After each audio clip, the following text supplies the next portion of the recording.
Guys, तो चलिए इस वीडियो में बात करते हैं फ्रेंड और बेकी के रिलेटेड क्वेश्चन एंड आंसर के बारे में। तो पहला ही सवाल है, तो इन्होंने पूछा है बेकी शूटिंग के दौरान क्यों रो रही थी जब क्रेनियम की शूटिंग हो रही थी, और तभी फ्रेंड उसको समझा रही थी। आप सभी को क्रेनियम सीरीज का ट्रेलर तो याद ही होगा, जहाँ पर एक पार्ट में बुआ को पिनिया कहती है कि आज के बाद हम दोनों का ब्रेकअप होता है, हम दोनों के बीच कोई रिलेशन नहीं है। और तभी इस सीन के अंदर ही बुआ को बहुत ही ज़्यादा रोना था, मतलब कि बेकी को। और उसी सीन में ही बेकी बहुत ज़्यादा रोने लगी थी। सीन कट होने के बाद भी वो रोए ही जा रही थी, क्योंकि तभी फ्रेंड ने उसे कहा था कि हमारा ब्रेकअप हो गया। तो वो शांत नहीं हो पा रही थी, इसीलिए फ्रेंड उसको हक करती है और उसको समझाती है। तो बेकी आखिर में चुप हो जाती है। इस सवाल के बारे में बात करें तो इन्होंने मुझसे पूछा है फ्लाई और मैं क्या रियल में कपल है। तो देखो, इन दोनों को भी देखकर ऐसा ही लगता है कि वो दोनों डेट कर रहे होंगे और कपल होंगे, लेकिन इन दोनों ने भी कभी भी किसी के सामने ये नहीं कहा है कि दोनों डेट कर रहे हैं या फिर कपल हैं।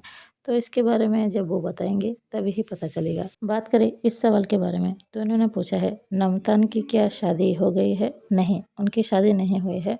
अभी तो वो अपने करियर बना रही हैं, तो इतनी जल्दी शादी क्यों करेंगी। बात करें इस सवाल के बारे में तो इन्होंने लिखा है फ्रेंड और बेकी लाइव आती है तो इनके मोबाइल पर नोटिफिकेशन नहीं आते। देखिए, ऐसा नहीं हो सकता है, आप एक बार नोटिफिकेशन चेक कर लीजिए, शायद वो ऑफ होगा।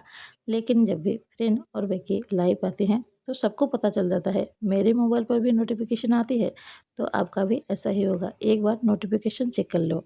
बात करें इस सवाल के बारे में, इन्होंने कम से कम 4 या 5 बार इस बारे में मुझे कमेंट कर चुके हैं कि मेरी एज कितनी है। आपको मेरी एज जान के क्या करना है। ठीक है, अगर आपको इतने ही जाननी है तो मैं बता दूं, मैं 30 ईयर की हूँ, मतलब कि अभी 30 साल की हो चुकी हूँ। बात करें इस कमेंट के बारे में तो इन्होंने लिखा है मैं कब फ्रेंड से मिलने जाने वाली हूँ। सबसे पहले तो वहाँ जाने के लिए मेरे पास पैसे की ज़रूरत होगी और टाइम की भी ज़रूरत होगी।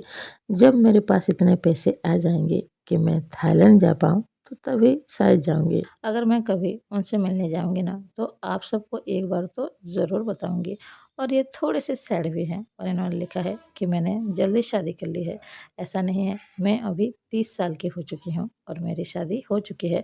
और सच कहूँ, मैं अपने मैरिड लाइफ में हैप्पी हूँ, तो आपको सैड होने की ज़रूरत नहीं है। ये कमेंट में कुछ ऐसा ही है, ये भी थोड़ा सा सैड है। मतलब कि इन्होंने लिखा है मैंने इनका दिल ही तोड़ दिया, मैंने आपका दिल तोड़ा, इसके लिए सॉरी। लेकिन मैं अगर अपनी बात करूं, मैं हैप्पी हूं, तो प्लीज़ आप सैड मत होइए। बात करें आखिरी कमेंट के बारे में तो इन्होंने मुझे पहले कांग्रेस किया है मेरे हैप्पी मैरिड लाइफ के लिए। तो सबसे पहले आपको थैंक यू। इन्होंने एक सवाल भी किया है, क्या मेरे हस्बैंड मुझे कुछ भी नहीं बोलते हैं कि मैं वीडियो बनाती हूँ। तो नहीं, उनको कोई प्रॉब्लम नहीं होती कि मैं वीडियो बनाती हूँ। उन्हें कभी भी आज तक दिक्कत नहीं हुई इस बात से। तो हाँ, ऐसा ही है। तो आज के लिए बस इतना ही, मिलते हैं नेक्स्ट वीडियो में। अगर किसी का कुछ और भी सवाल हो तो कमेंट बॉक्स में ज़रूर लिख सकता है। किसी का सवाल अगर रह गया हो तो उसके लिए सॉरी, कभी कभी कुछ कमेंट छूट जाते हैं मुझसे। तो अभी के लिए बस इतना ही, मिलते हैं नेक्स्ट वीडियो में। अगर ये वीडियो पसंद आई तो प्लीज़ एक लाइक ज़रूर कीजिए। कोई नया हो तो प्लीज़ सब्सक्राइब। Thank you.